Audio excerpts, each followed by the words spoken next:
ते काउंटिंग त्या ठिकाणी करतोय। मला वाटतं अजून एक 3 तास लागतील पूर्ण रिझल्ट यायला।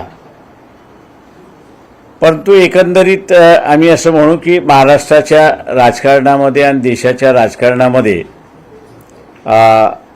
पक्षाच्या इंटरनल निवडणुका झाल्या पाहिजेत। त्या निवडणुका होतील असं आम्ही असणारं गृहीत धरतो। कारण बऱ्याच पक्षाने कसं चाललंय आणि तुम्ही कसं हे सगळं घडवलं याची असणारी माहितीसुद्धा त्या ठिकाणी विचारतात आहेत। इंटरनल लोकशाही आली तर मी असणारं म्हणणार आहे की हा जो सेन्सिटिव्हिटीचा भाग जो आहे तो मिसिंग आहे, तो मला वाटतं पुन्हा सामाजिक राजकीय कारणामध्ये क्षेत्रामध्ये येताना आपल्याला असणारं दिसेल। आणि ज्या पद्धतीने इनसेन्सिटिव्ह माणसं सत्तेवरती बसली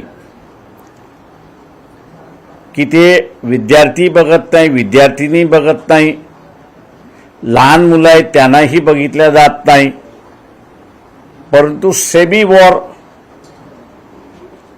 वेपन्स वापरण्यामध्ये सुद्धा गैर नाही अशा रीतीचं असणारं वक्तव्य आपल्याला त्या ठिकाणी दिसते। दुसऱ्यात महत्त्वाचं आहे, आपल्याला हे दिसते की जोपर्यंत लोकांचा आवाज उठला नाही तोपर्यंत चीफ जस्टिस सुद्धा आम्ही व्हिडिओ बघणार नाही, बघायला आमच्याकडे वेळ नाही।